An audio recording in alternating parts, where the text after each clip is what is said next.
আসসালামু আলাইকুম ওয়া রাহমাতুল্লাহি ওয়া বারাকাতুহু। প্রিয় দর্শক শ্রোতা, আশা করি যে যেখানেই আছেন ভালো আছেন, সুস্থ আছেন।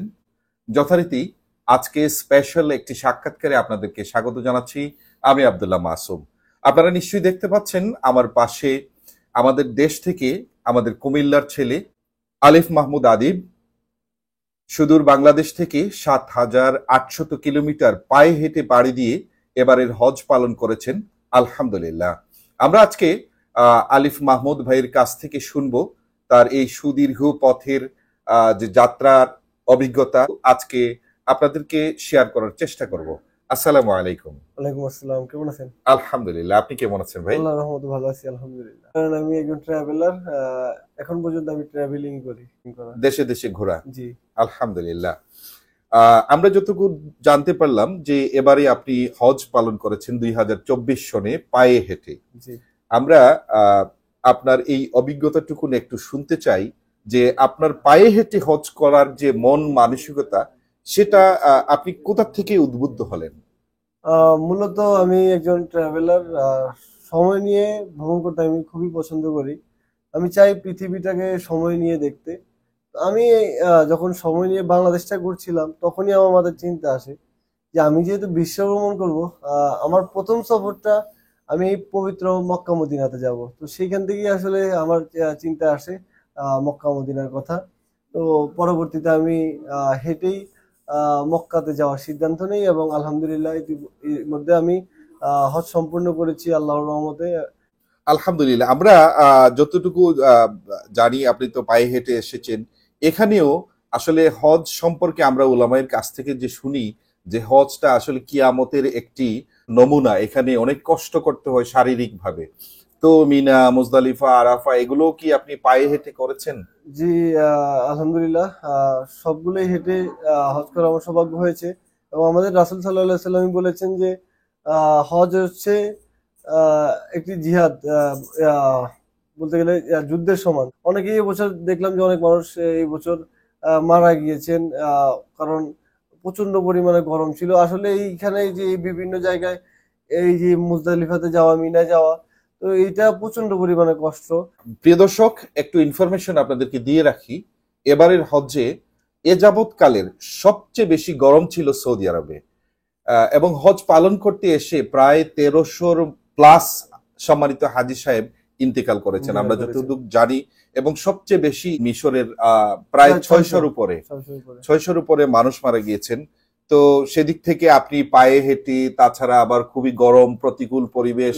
আসলে আমাকে, আমি প্রতিটা দেশের এটা যে আমি জানি না কিভাবে সম্ভব, ঠান্ডা বলেন গরম বলেন প্রতিটা ওয়েদারই আসলে আমাকে স্যুট করে। আমি নিজে, আমার কাছে আসলে আপনি যত গরমের ভিতরে রাখেন আমার কাছে গরম মনে হয় না।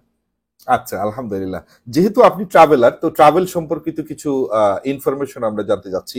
আমরা যতটুকু জানি ৬টা দেশ, পরবর্তীতে ইথিওপিয়া আপনি ভ্রমণ করেছেন। ৭টি দেশ মোটামুটি ভ্রমণ করে সৌদি আরবে এসেছেন। তো এই দেশগুলার ভ্রমণে ভিসার প্রক্রিয়াটা আপনি কিভাবে সম্পন্ন করেছিলেন? আসলে মূলত এক এক দেশের ভিতরে এক এক রকমের অভিজ্ঞতা। এবং যদি ভিসার কথাই বলতে যাই, পৃথিবীতে এক এক দেশের ভিসার যে সিস্টেম এক এক রকম। টোটালি হচ্ছে আপনি যখন একটা ভিসা নেবেন অবশ্যই আপনাকে অ্যাপ্লাই করতে হবে এবং এম্বাসি ফেস করতে হতে পারে। তো এম্বাসিকে যদি আপনি কনফিডেন্টলি ট্রাস্ট করাইতে পারেন, বিশ্বাস করাইতে পারেন যে আপনি তাদের সাথে থাকবেন না, ঘুরতে যাচ্ছেন। এবার যদি আমেরিকাও হয় আপনাকে ভিসা দিবে। তো মূল কথা হচ্ছে এম্বাসি ওরকম কনফিডেন্টলি যদি আপনি ইন্টারভিউটা দিতে পারেন তাহলে ইনশাল্লাহ ভিসা হবে। আমি তো এর মধ্যে সৌদি আর হচ্ছে দুবাই এগুলা তো ই ভিসা ছিল, এম্বাসি ফেস করা লাগে নাই। তো বাকিগুলো এম্বাসি ফেস করে নিয়েছি। তো সবগুলো আলহামদুলিল্লাহ আমি এ পর্যন্ত যে কয়টা দেশেরই ভিসা নিয়েছি আল্লাহর রহমতে এখনো রিজেক্ট হয় নাই আমার ভিসা। এগুলো কি মানে বর্ডারে ভিসা নিতে হচ্ছে না এগুলো এম্বাসিতে? এম্বাসি থেকে। মানে হাই কমিশনে যাওয়ার পরে আপনার প্রতিটা একটা দেশ যখন যাই ওই দেশের এম্বাসি আচ্ছা। থেকে, মানে ধরেন আমি পাকিস্তান যাব, ইন্ডিয়া, দিল্লিতে, প্রতিটা দেশের রাজধানীতেই সব পৃথিবীর সব দেশের এম্বাসি গুলো থাকে। তো সেই দিক থেকে আসলে আমি যখন দিল্লিতে গেলাম ধরেন, তখন পাকিস্তানে ভিসা নিলাম, পাকিস্তান থেকে ইরানে নিলাম, এইভাবে আর কি। মানে পরবর্তী যে দেশে আপনি প্রবেশ করবেন এর আগের দেশ থেকে মাশাআল্লাহ। ভিসা থাকতে আমরা হবে। আমরা দেখতে পাচ্ছি আপনার গলায় নুসুক কার্ড, যেটা এবারের হ্যাঁ। হজ্জের আপডেট ভার্সন। সকল হাজী সাহেবদেরকে এই কার্ডটা দেওয়া হয়েছে এবং এই কার্ড দেওয়ার মাধ্যমেই সবাই হজ পালন করেছেন। এই যে ভিসা আপনি নিলেন, হজের ভিসা, হজ ভিসাটা আপনি কিভাবে প্রক্রিয়াটা সম্পন্ন করেছিলেন? মূলত আমাদের যে হজের হাব আছেন তসলিম ভাই, শাহাদাত হোসেন তসলিম। তসলিম ভাই, তো উনি আমাকে অনেক পরিমাণে হেল্প করেন এবং সবসময় আচ্ছা। উনি আমার পাশে থাকেন। এখন পর্যন্ত উনি আমাকে যতটুকু সমস্যা হয় সবকিছু উনি অনেক ভালোভাবেই দেখেন এবং উনি বলতে গেলে খুবই পজিটিভ। আসলে আহ, আলহামদুলিল্লাহ, আমি আসলে ভাবি নাই আমি হজ করতে পারবো, কারণ আল্লাহর প্রতি বিশ্বাস আমার ছিল যে মানে এই প্রসেস আসলে হজ করতে হলে বাংলাদেশ থেকে আসতে হয়, বাংলাদেশ থেকে ভিসা নিয়ে আসতে হয়। তো মূলত ওই সিস্টেমটা ছিল না যে আমি হজ করব, তো সেখান থেকে আসলে তসলিম ভাই আমাকে এগুলো ব্যবস্থা করে দেন। সেই জন্য আমি তসলিম ভাইকে অনেক ধন্যবাদ জানাই এবং তার জন্য আমি সবসময় দোয়া করি। আলহামদুলিল্লাহ, আমরা দোয়া করি মাননীয় হাব প্রেসিডেন্ট শাহাদাত হোসেন তসলিম ভাইকে আল্লাহ তাআলা হায়াত দান করুন। আমরা আদিব ভাইয়ের কাছ থেকে শুনছিলাম, আপনি এই যে পায়ে হেঁটে সৌদি আরবে আসলেন, হজ পালন করলেন, আপনার মান্যত কি এটাই ছিল, বা আপনি যে হজ করেছেন বিভিন্ন মিডিয়া, সোশ্যাল মিডিয়া আপনাকে নিয়ে ভাইরাল? আপনি যেহেতু ভ্রমণ পিপাসু একজন মানুষ, আমরা যতটুকু জানি যে আমি ভ্রমণ করি, এই জন্যই আসলে আমি প্রথমত মূলত হজে আসছি, এই যে না আমার নিয়তটাই হচ্ছে পায়ে হেঁটে হজ করা কি? এটাই হচ্ছে বিষয়টা, হচ্ছে আমি একজন ট্রাভেলার। এখন আমি হজে আসছি এই কারণেই, কারণ আমি আল্লাহকে ভয় পাই। যদি আল্লাহকে আমি ভয় না পাইতাম তাহলে তো আমি মক্কা আসতাম না। একবার সুন্দর একটা, একবার সোজা হিসাব। তো আল্লাহকে ভয় পাই বলেই আমাদের সবাইকে প্রয়োজন আল্লাহকে ভয় পাওয়া। এবং আমি এই সফর আমি আসলে নিজেকে পরিবর্তন করতে চাই। যেহেতু আমি বিশ্ব ভ্রমণ করবো, তো তখন বিশ্ব ভ্রমণ করার সময় আমি যাতে ইসলামটাকে প্রচার করতে পারি, মানুষের কাছে আহ রিপ্রেজেন্ট করতে পারি, সেই দিক থেকে আসলে আমি আমার সেই চিন্তা থেকে আসলে আমার মক্কা সফর করা। আলহামদুলিল্লাহ, তার মানে আমরা পরিষ্কার, প্রিয় দর্শক, যে শুধুমাত্র হজ করার জন্যই আমরা, আমাদের এই ভাইটি হজ্জে আসেনি। আসলে তিনি একজন ভ্রমণ পিপাসু মানুষ।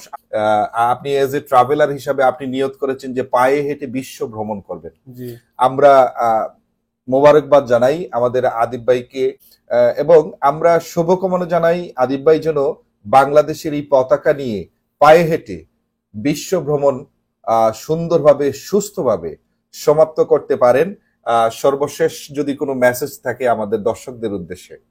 আসলে পৃথিবীতে যে যে কাজই করেন না কেন, একটা দিক থেকে আমাদের সবাইকে এক থাকতে হবে, সেটা হচ্ছে ইবাদত করা। আল্লাহকে সবাইকেই ভয় পাইতে হবে এবং যে যেই কাজই করেন না কেন আপনাকে অবশ্যই ইবাদত, নামাজ পড়তে হবে, ইবাদত করতে হবে। তো আমি ট্রাভেলার, তা আমি চিন্তা করলাম আমি যদি ট্রাভেলিং করবোই, এর মধ্যে যদি আমি আল্লাহকে পাই, এটা আমার জন্য সবচেয়ে বড় পাওয়া।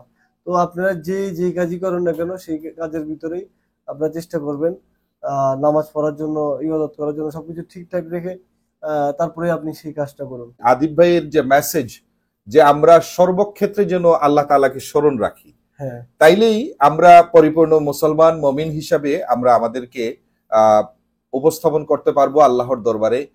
প্রিয় দর্শক, আর আপনাদেরকে বিরক্ত করছি না, যে যেখানেই থাকুন ভালো থাকুন, সুস্থ থাকুন, নিরাপদে থাকুন। আল্লাহ হাফিজ।